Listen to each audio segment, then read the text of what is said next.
imagine as I'm pacing the pews in a church corridor, and I can't help but to hear, no I can't help but to hear in exchanging of words. Pasca pelaksanaan hukuman mati kepada 8 orang terpidana kasus narkoba, konsep hukuman mati di Indonesia kembali ramai dibicarakan. Namun di luar dari segala kontroversi yang ada, berikut On The Spot akan membahas beberapa fakta menarik mengenai hukuman mati.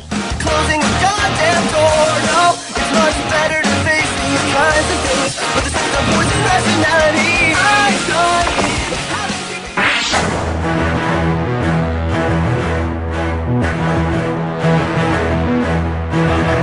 Metode hukuman mati yang digunakan di Indonesia adalah tembak mati yang dilaksanakan dengan tata cara tertentu oleh regu penembak jitu. Tata cara ini dianggap menjadi salah satu metode eksekusi yang terhormat. Selain Indonesia yang masih melaksanakan hukuman mati dengan cara ini adalah negara Republik Rakyat Tiongkok, Korea Utara, dan beberapa negara lainnya. Saat proses eksekusi mati di Indonesia, umumnya mata sang terdakwa akan ditutup dan diikat dalam sebuah tiang. Kemudian di sekeliling tiang tersebut telah tersedia para penembak jitu yang akan menembakkan peluru ke arah jantung terdakwa. Namun tahukah Anda, ternyata tidak semua senjata penembak jitu tersebut diisi dengan peluru.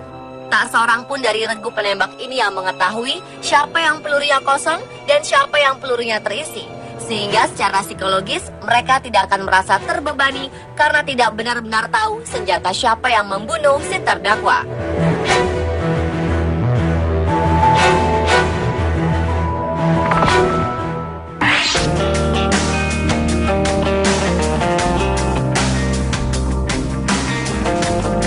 Berikutnya hukuman mati yang paling cepat dan tidak menyiksa. Dari sekian banyak metode hukuman mati yang diterapkan di beberapa negara, ada yang dianggap tidak manusiawi dan menyiksa terpidana mati sehingga ditinggalkan. Dan ada yang dianggap paling cepat dan tidak menyiksa, sehingga masih digunakan hingga saat ini.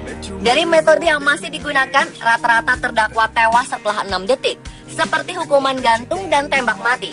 Namun ada metode yang membuat terdakwa paling cepat tewas, yakni hukuman pancung, dengan rata-rata waktu kurang dari 8 detik. Hal ini disebabkan pasokan oksigen yang dibawa darah ke otak otomatis langsung terhenti. Saat terputusnya leher, otak sudah tidak merespon atau melakukan perintah lagi lewat syaraf-syaraf, baik yang menuju otak maupun yang akan menuju tubuh. Beheading atau pemenggalan kepala merupakan metode eksekusi yang umum digunakan. Meskipun banyak negara mengizinkan beheading oleh hukum, Saudi Arabia adalah negara yang paling sering menggunakannya.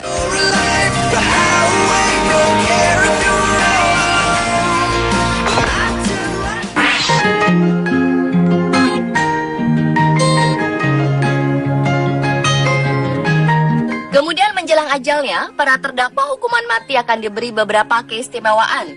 Di antaranya adalah makanan yang dia ingin makan untuk terakhir kalinya. Banyak tahanan yang meminta makanan mahal, seperti kaviar dan lobster pada masa-masa terakhir hidupnya. Sebab itu pemerintah di beberapa negara membatasi harga untuk permintaan makanan terakhir. Uniknya di Amerika, terdakwa hukuman mati akan diberi fasilitas lebih menjelang eksekusinya. Sambil menunggu eksekusi, terdakwa akan diizinkan untuk melengkapi kamar tahanannya dengan DVD atau Xbox. Bahkan jika si terdakwa mau, dia diizinkan untuk memelihara kucing atau anjing menjelang hari eksekusi. And you let her go. My hands, your hands, tied up like two ships drifting, weightless, waves trying. Terkait biaya, dana yang dihabiskan untuk pelaksanaan hukuman mati ternyata cukup besar, yakni mencapai jutaan dolar untuk setiap tahanan yang dieksekusi. Sebagai contoh, New Jersey yang tidak menerapkan hukuman mati selama 50 tahun menghabiskan sekitar 250.000 US dollar atau sekitar 3,1 miliar rupiah untuk sistem hukuman matinya. Sementara California, di mana lebih dari 700 orang dieksekusi mati, sudah menghabiskan biaya eksekusi sebesar 300 juta US dollar atau sekitar 3,7 triliun rupiah untuk melaksanakan hukuman mati. Di Indonesia sendiri, berdasarkan informasi dari Jaksa Agung HM Prasetyo dan Kepala Pusat Penerangan dan Hukum Kejaksaan Agung Tony Spontana, anggaran untuk setiap terpidana mati adalah sebesar 200 juta rupiah per orang. Anggaran tersebut untuk membiayai seluruh persiapan menjelang eksekusi, saat eksekusi, dan setelah eksekusi. Termasuk untuk rapat koordinasi, biaya pengamanan, biaya konsumsi, biaya transportasi, eksekutor, biaya sewa mobil, biaya penginapan eksekutor, biaya regu tembak, dan lain-lain. Meski memiliki angka yang cukup besar, tapi sebagian orang menganggap wajar hal tersebut karena jelas rinciannya. Dan karena alasan keamanan, lokasi eksekusi memang cukup jauh dari perkotaan.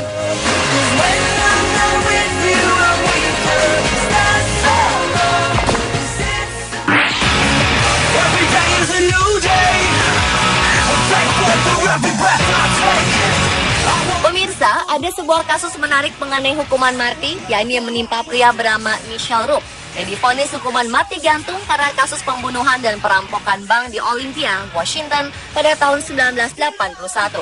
Namun hukuman gantung ini ternyata berhasil menyelamatkan Michelle Rupp dari hukuman mati karena alasan ia memiliki berat badan berlebih, yakni sekitar 180 kg. Pengadilan menilai Rupp terlalu berat untuk digantung. Sebagai gantinya, dia harus menjalani hukuman seumur hidup sejak 1994 hingga akhirnya ia meninggal pada tahun 2006 di penjara Washington karena penyakit liver.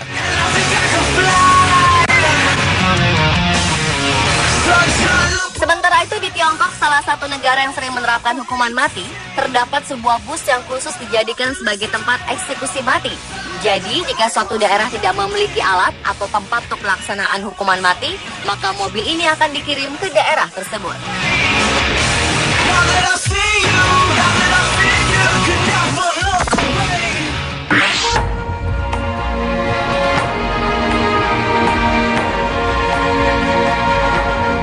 Kemudian di tengah memuncaknya ketegangan politis antara pemerintah Australia dan Indonesia, pemerintah Indonesia tetap menjalankan eksekusi hukuman mati sesuai dengan hukum yang berlaku, termasuk terhadap dua Bali Nine, Andrew Chan dan Myuran Sukumaran. Pasca eksekusi, Perdana Menteri Australia Tony Abbott menarik Duta Besar Australia untuk Indonesia Paul Gregson dan belum dipastikan kapan akan kembali ke Indonesia. Saat Australia masih sibuk melontarkan beragam reaksi atas eksekusi mati dua warganya di Indonesia beberapa waktu lalu, ternyata belasan warga Australia juga menghadapi ancaman hukuman mati di berbagai negara lainnya. Seperti yang dikutip laman Daily Mail, setidaknya ada sekitar 11 warga Australia yang saat ini menghadapi hukuman mati di Tiongkok. Sementara laman Guardian menyebutkan bahwa setidaknya 17 warga Australia terancam hukuman mati di beberapa negara selain Tiongkok, seperti Malaysia dan Vietnam.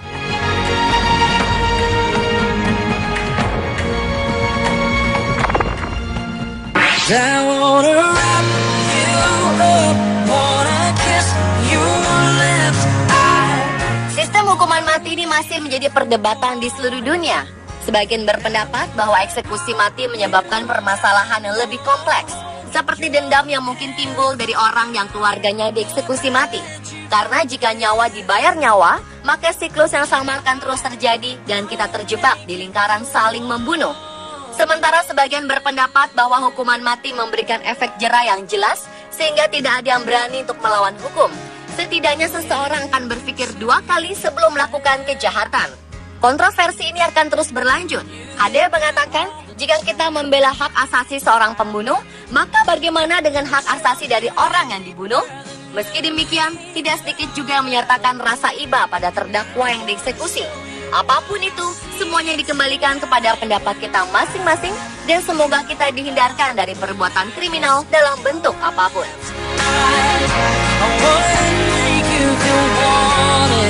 Pemirsa, itulah berbagai fakta menarik mengenai hukuman mati.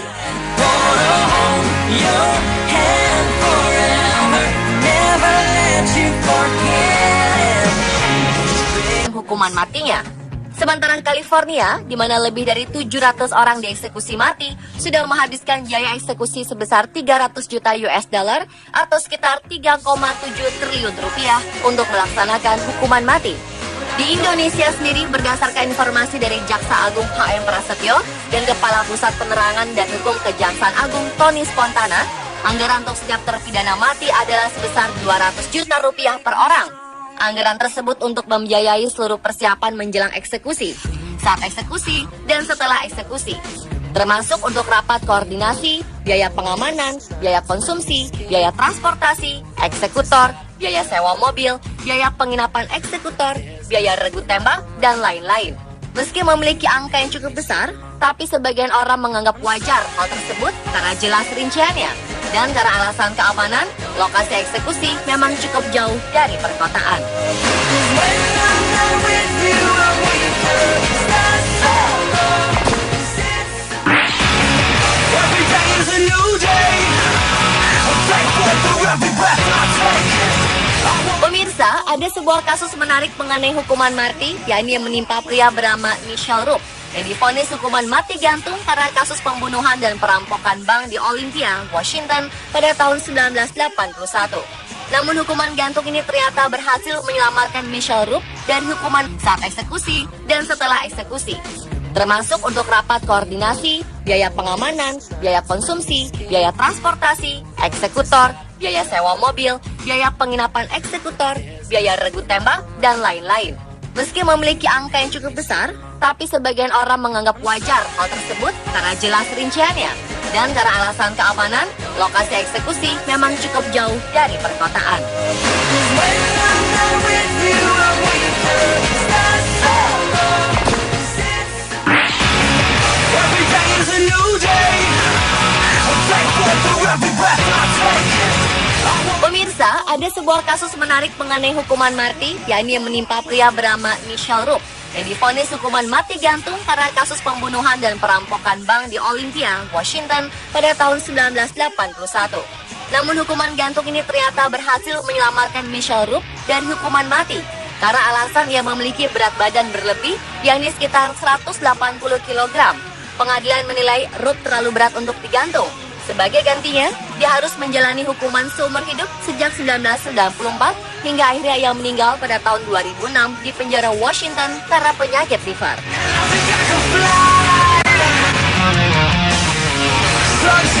Sementara itu di Tiongkok, salah satu negara yang sering menerapkan hukuman mati, terdapat sebuah bus yang khusus dijadikan sebagai tempat eksekusi mati. Tony Spontana, anggaran untuk setiap terpidana mati adalah sebesar 200 juta rupiah per orang. Anggaran tersebut untuk membiayai seluruh persiapan menjelang eksekusi, saat eksekusi, dan setelah eksekusi, termasuk untuk rapat koordinasi, biaya pengamanan, biaya konsumsi, biaya transportasi, eksekutor, biaya sewa mobil, biaya penginapan eksekutor, biaya regu tembak, dan lain-lain. Meski memiliki angka yang cukup besar, tapi sebagian orang menganggap wajar hal tersebut karena jelas rinciannya. Dan karena alasan keamanan, lokasi eksekusi memang cukup jauh dari perkotaan. When I'm not with you, I'm weaker. It's not so long since every day is a new day. I'm thankful for every breath I take. Pemirsa, ada sebuah kasus menarik mengenai hukuman mati, yakni yang menimpa pria bernama Michelle Rupp yang divonis hukuman mati gantung karena kasus pembunuhan dan perampokan bank di Olympia, Washington pada tahun 1981. Namun hukuman gantung ini ternyata berhasil menyelamatkan Michelle Rupp dari hukuman mati karena alasan ia memiliki berat badan berlebih, yakni sekitar 180 kg. Pengadilan menilai Rupp terlalu berat untuk digantung. Sebagai gantinya, dia harus menjalani hukuman seumur hidup sejak 1994 hingga akhirnya ia meninggal pada tahun 2006 di penjara Washington karena penyakit liver. I think I can fly.